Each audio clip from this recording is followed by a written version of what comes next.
we always speak of ourselves as a country that stretches from sea to sea to sea, meaning that we're always concerned about the safety of our own waters and the sea lanes that can connect us to the wider world. But circumstances have changed, and so has the emphasis on our own policy. For most of the 20th century, we were concerned mainly with North Atlantic sea routes. Both world wars and then during the Cold War, we relied on them for transporting our own forces across the oceans and for supplying our European allies. With the ending of the Cold War, the threats that preoccupied us disappeared, and we're now still a maritime nation, but the oceans that link us to the rest of the world, even if the threats we now face have nothing to do with the previous threats and are, to some extent, unfamiliar. We'll be dealing with those threats at this conference, but some of them are UNCLOS, the law of the sea, has defined our sovereignty in terms of waters that we map and control. It obviously requires stronger naval forces.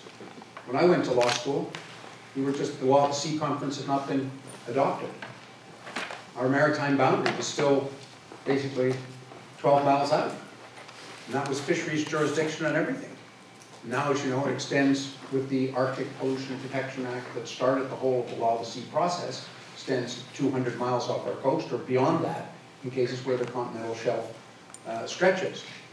This raises huge legal and jurisdictional issues. I was speaking to our American Coast Guard Admiral visitor here who's good enough to join us at the conference. And on the way in, we got talking a little bit about jurisdictional issues. But start to think about maritime enforcement.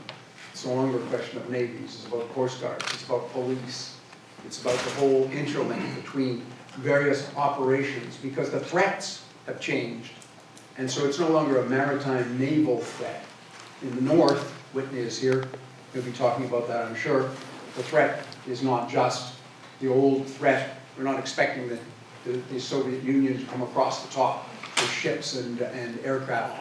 But we are finding in Tuktoyaktuk the landing of drugs. We're finding immigration issues. We're finding a whole host of issues that we never foresaw 25 or 30 years ago.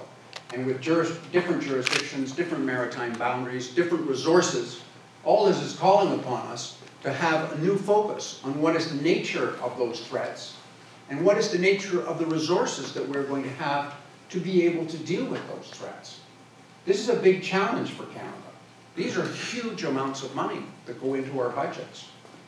And hopefully a conference of this nature, by focusing on the issues, by making us all aware of what those threats are, will secondly help us focus on how we want to encourage our political masters to ensure that we have the resources that are required to deal with them.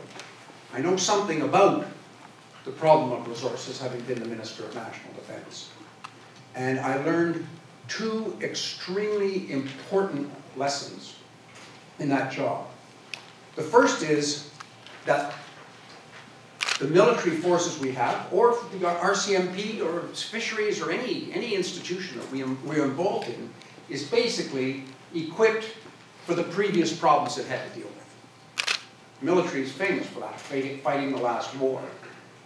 And there's a temptation when you're sitting there as well to say, well, here are the problems we have to face, now we're going to equip for this.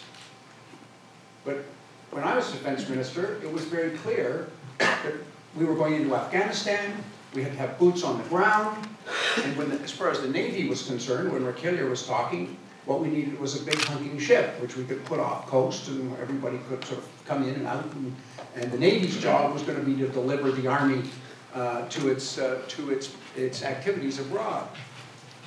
That then completely changed, because in my view at that time, the Air Force was to be restricted to supplying again the military, the ground forces. Who would have? Then along comes Libya. We get a campaign which is completely air campaign. And the whole concept of what type of air power we needed changed, and what type of sea power. Who would have thought, admirals, that we would have had an actual, was it a frigate or a destroyer we had in the Mediterranean? A frigate sitting in the Mediterranean, but actually in a war operation in the Mediterranean. Yes, we had frigates there before, patrolling back and forth and things like that, but in an actual operation, it would have been considered quite inconceivable. So the threats are different. The climate is different. Climate change is changing. The whole concept of what we have to do. Again, if I go back in my own history, I mean, I was lucky enough to be a UNTD cadet when I was here at this very university, at Trinity University. And where's the head of I think the commanding officer of HMCS York is here. He's here. And I think, sir, I took courses down at HMCS York, and I think one of our cheeky students had suggested to one of our course instructors that one of these days we'd be involved in interdicting piracy off the coast of Somalia. I think we would have been sent off base and told to go back to university and get a grip on yourself. I mean, who would have ever foreseen, 40, 50 years ago, the Canadian forces would be engaged in piracy interdiction? I mean, that's what got the American Navy going in 1797. Nobody figured we were going to be doing that in 2010. So this is an extraordinary series of changes that are taking place, and we'll hear about them. I've drifted off from my notes, but it's probably just as well, because the Colonel will make me stop in a minute anyway. But I think I've covered really what I would like to say, which is that a conference like this, with the experts that we have, and we're very privileged to have the quality of people we have coming to join us today, to share with us their experiences, hopefully will activate in all of us as citizens a sense of what our requirements are as a country, and enable us to discuss what our requirements are as a nation and what we need. And when I look at, for example, dealing with issues on our coasts, I have to recall a conversation many years I had with General Colin Powell, who was then Secretary of State. I was Foreign Minister, and he said, Bill, what you need to do with your forces is get them, you're trying to do everything. You have to get them more concentrated. You have to focus on where you can be effective. And I think we did that when we tried to focus on the types of issues we had to deal with internationally.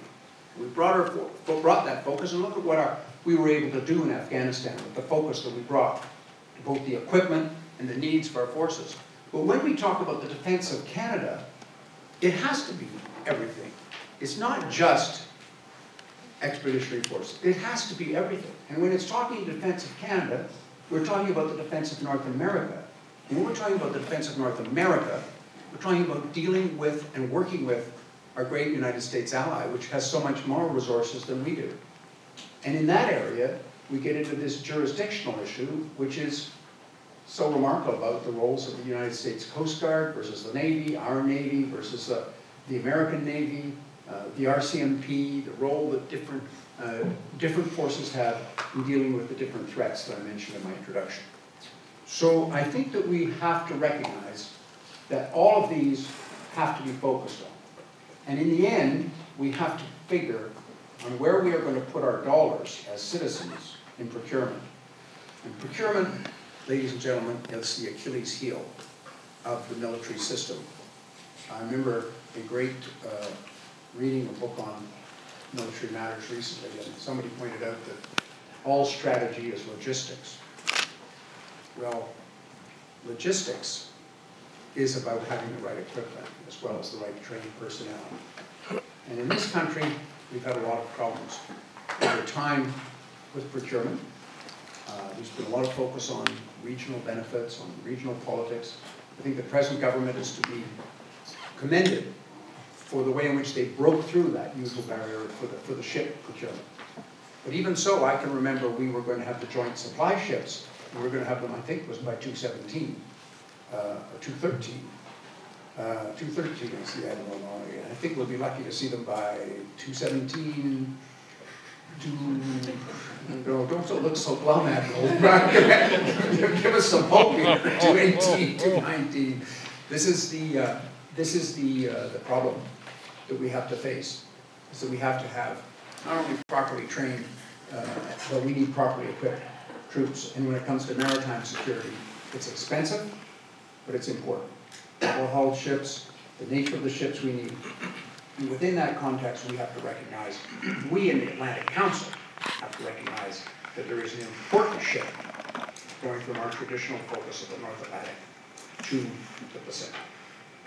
And there's a new focus in the United States on the Pacific and the Pacific region, which relates to their trade, the TPP, and other things.